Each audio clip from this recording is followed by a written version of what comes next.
Plotka głosi, że kilku stalkerów wróciło z wyprawy do laboratorium. Według ich opowieści pod ziemią żyją dziwaczne, straszne krasnoludy, którym zwykła broń nie robi krzywdy. Kamienie, metalowe szafki, krzesła i inne przedmioty samoistnie rzucają się na intruzów.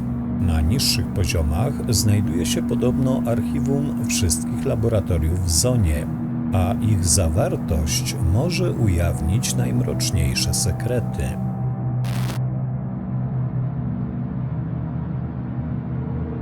Pierwsza duża placówka podziemna, jaką odwiedzamy w cieniu Czarnobyla, jest wyjątkowa z dwóch powodów. Z jednej strony jest arcyważnym elementem backstory, lore, czy jak to woli, tła całej mitologii stalkerskiego uniwersum. Z drugiej natomiast nie ma ani zbyt wielu informacji technicznych o procesie powstawania poziomu, a on sam w procesie produkcyjnym przeszedł ogromne zmiany wizualne i scenariuszowe. Z tego względu podczas eksploracji mrocznych korytarzy poznamy fragmenty historii tego miejsca, ale na tyle małe, że ciężko z nich ułożyć jedną całość. Dopiero zagłębienie się w początkowych zamysłach X-18 uczyni obraz pełniejszym i to właśnie zamierzamy zrobić.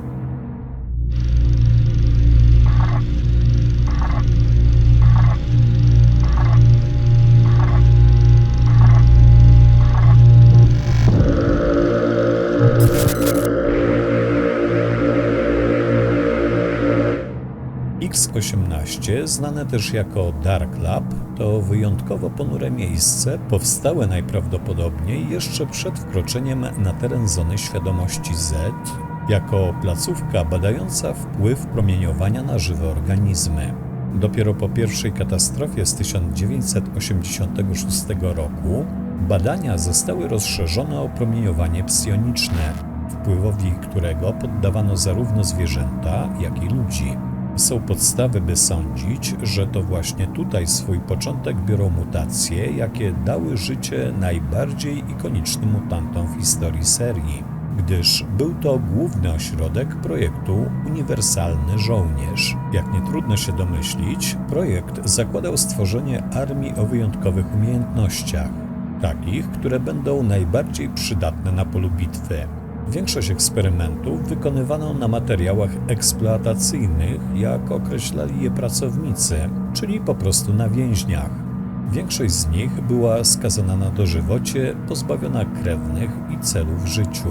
Po wstępnej selekcji poddawano ich naprzemiennie wpływowi różnych czynników w zależności od grupy, do jakiej zostali zakwalifikowani. Rezultatem tych eksperymentów było powstanie antropomorficznych stworzeń, które dobrze znamy z gry: kontrolera, pijawki, burera, poltergeista, niby olbrzyma i tych, które finalnie zostały wycięte: Zloma, Karlika i Morlocka.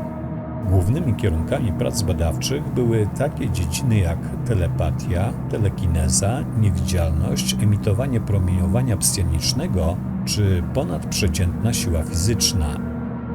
Materiały, czyli więźniowie, najpierw trafiali do Martwego Miasta, gdzie przetrzymywano ich do czasu przeniesienia do X-17, czyli placówki znanej nam pod nazwą Podziemia Agropromu, gdzie dokonywano wstępnej selekcji przed rozpoczęciem właściwych eksperymentów w X-18. Wiemy, że podobne prace według instrukcji z głównego laboratorium przeprowadzano również w innych placówkach, jednak nie wiemy dokładnie na jaką skalę. Tak czy siak można powiedzieć, że eksperymenty zostały zakończone sukcesem, jednak niepełnym. U większości więźniów osiągnięto pożądane rezultaty, aczkolwiek prawie w każdym przypadku okupiono zostało to kompletnym szaleństwem, uniemożliwiającym wykorzystanie ich unikatowych zdolności na polu bitwy. Badania kontynuowano, ale kolejne obiekty okazywały się problematyczne. W celu zmaksymalizowania wydajności dochodziło do absurdalnych sytuacji, w których krzyżowano różne terapie, faszerując więźniów wykluczającymi się mutagenami, być może tylko celem sprawdzenia, co się z nimi stanie. Nie istnieją dowody na to, by działalność laboratoriów przynosiła jakiekolwiek pożądane efekty. Placówka X-18 była jednym z pierwszych ośrodków świadomości Z. Pierwsze eksperymenty na jej terenie doprowadziły do powstania materiałów niezbędnych do wybudowania emitera Kajmanowa, który finalnie przeobrazi się w mózgozwęglacz. Drugi pion prac laboratoryjnych, czyli eksperymenty w ramach programu Uniwersalny Żołnierz, po pewnym czasie wymknęły się spod kontroli, a uwolnione mutanty rozbiegły się po całej zonie. Nie wiemy, czy stało się to przed drugą katastrofą, czy było jej następstwem. Tak czy inaczej, X-18 przez dłuższy czas pozostawało szczelnie zapieczętowane. Niejasne jest, jak uwięzione w środku mutanty zdołały przetrwać.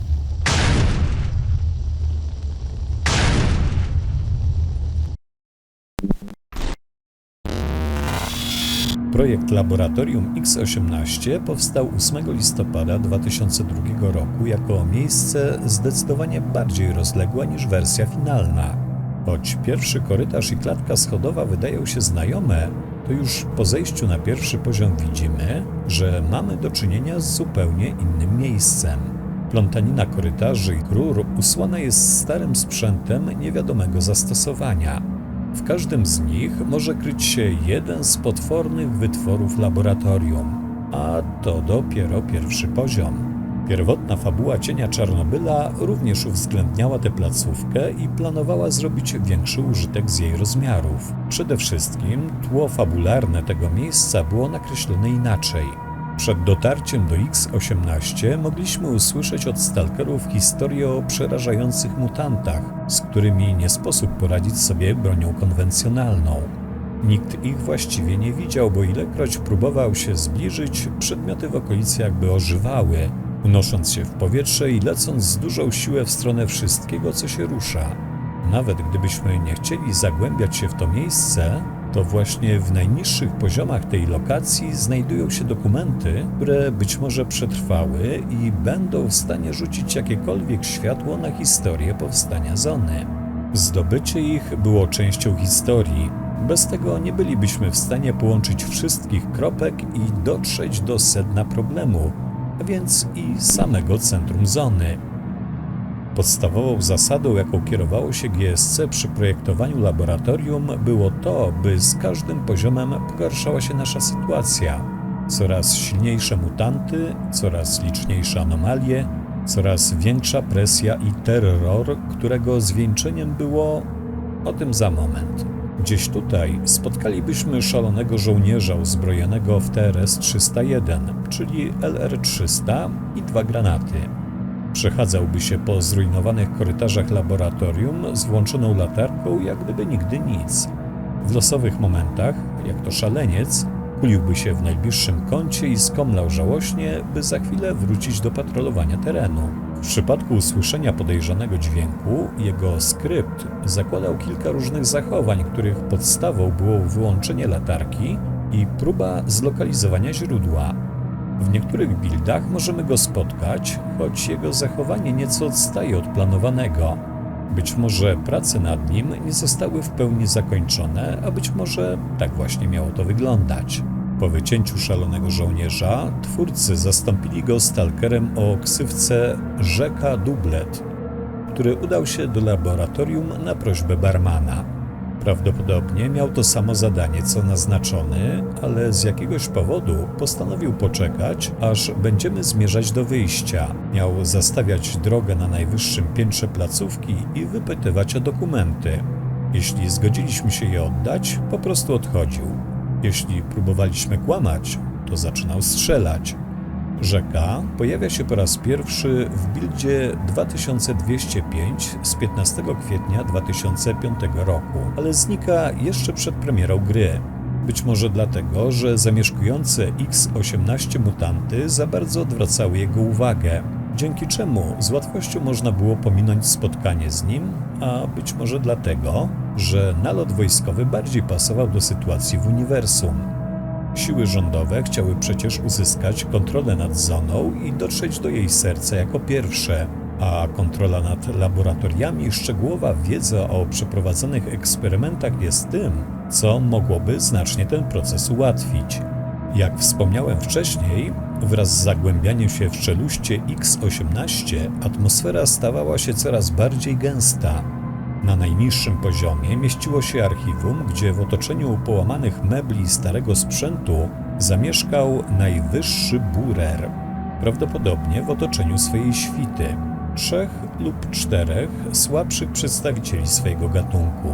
Nieniepokojeni przechadzali się swoimi ścieżkami patrolowymi określonymi przez skrypt, ale gdy tylko orientowali się o naszej obecności, zaczynali atak.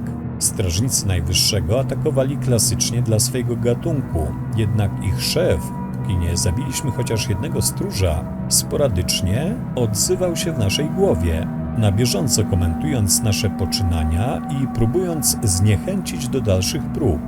Po zwycięskiej walce mogliśmy dostać się do rzeczonego archiwum i zabrać dokumenty. W finalnej wersji cały ten segment zastąpiono starciem z Pyrogeistem, a laboratorium, choć dla wielu i tak było przerażające, straciło część swego unikatowego klimatu. Nie znamy dokładnych powodów przeprojektowania go, choć pewne rzeczy wydają się oczywiste. Brak starcia z najwyższym Burerem spowodowany jest całkowitym wycięciem tych mutantów z cienia Czarnobyla, a usunięcie bossa na końcu poziomu sprawia, że sam poziom nie musi posiadać aż tak misternej struktury i osobnego scenariusza.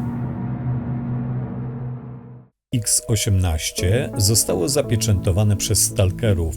Choć nie znamy personaliów śmiałków, którzy tego dokonali, wiemy, że klucz otwierający placówkę podzielony był na 2 części.